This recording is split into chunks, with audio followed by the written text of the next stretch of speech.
Hey guys, what's going on? Flip Talk to, and today we are reviewing one of my all-time favorite anime movies, Vampire Hunter D Bloodlust. Now, Vampire Hunter D Bloodlust is the sequel to Vampire Hunter D, and you may be thinking, Flip, why are you reviewing the sequel? Well, both films are pretty standalone.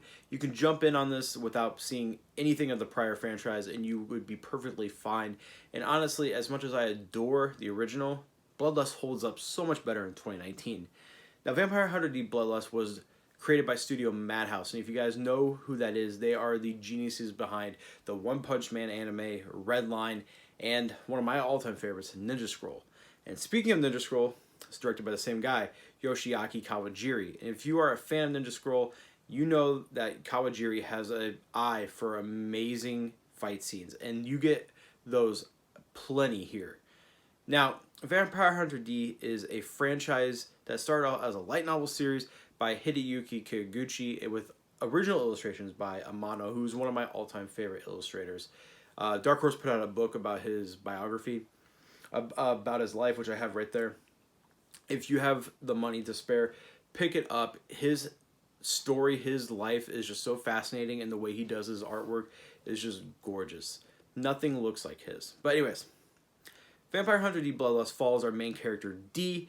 He is hired to rescue a girl from a prestigious family. She was kidnapped by a very powerful vampire, and D, being half human, half vampire, he is one of them, and he has lived thousands, hundreds of years. It's not really, it doesn't really say how long he's lived, but it does say that the longer the vampire lives, the stronger they become, and D is like unstoppable. So he's probably thousands of years old. But he's hired to bring her back, but if she is turned into a vampire, the family wants her dead. So, he sets forth on his adventure to find the girl, but he has competition. The girl's brother hired one of the most dangerous gangs in this universe, and they are called the Marcus Brothers Gang. And each of them has like their own unique powers. One guy is really good with arrows. One guy has a cross on his forehead and a big hammer with a spike in it, which if you guys have seen Blade 2, there's a character in Blade 2, like a side character who has a very similar look, and I believe Blade 2 was inspired by this character. And the thing I love about this movie is that it's such a cool combination of so many different ideas.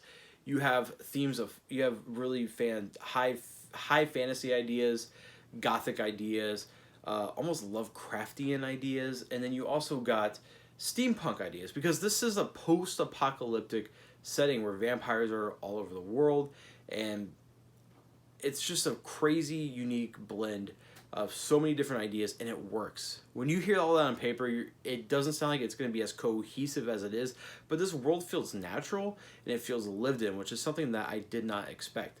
Something else I didn't expect is that the ending, which I'm not going to spoil for you guys, the ending was really hard. It was just a heart-wrenching ending, and I was not expecting that. I was expecting just awesome action. And honestly, if this was just all action, this wouldn't be a movie I keep coming back to. I watch this probably once every 6 months, maybe once a year at least. And if it was just cool fight scenes, I'd probably watch them on YouTube. But there's a really beautiful underlying story about choice and about love and what that means. And it shouldn't be as powerful as it is, but it works extremely well here. And this is why it's one of my favorite anime movies of all time.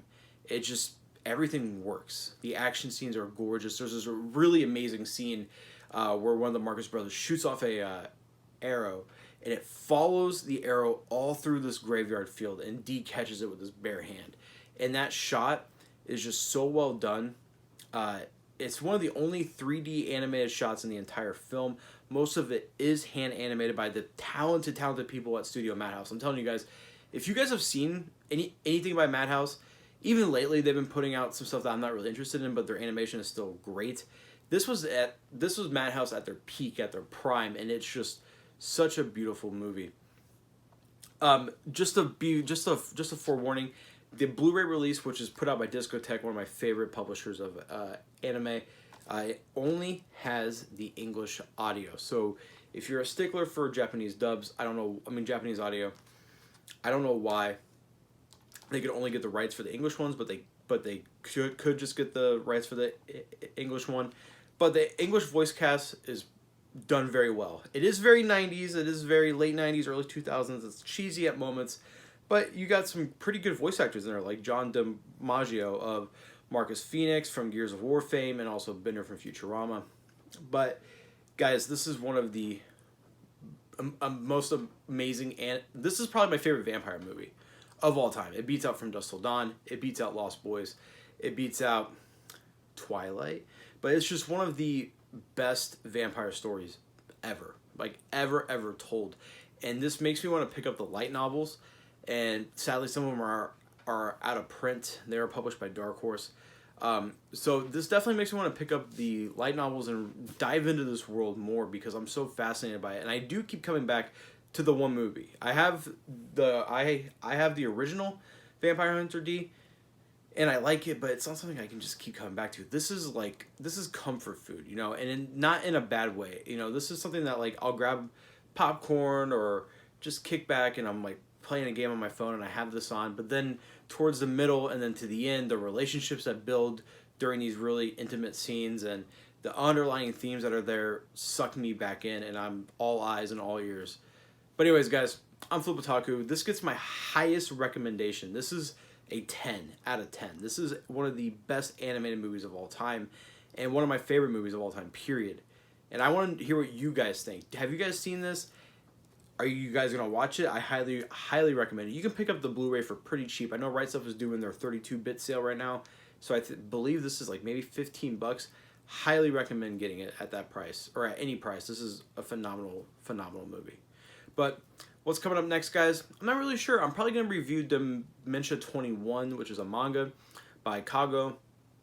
I'm probably going to... I've been reading a little preview. I picked up Black Clover, and after shitting on the anime, because that's the only thing I've known about the franchise, I'm actually liking it.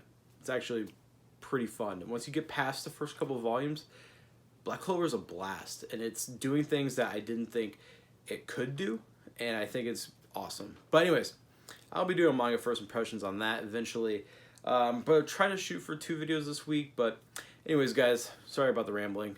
I'm Flip Otaku, and I'll see you guys next time.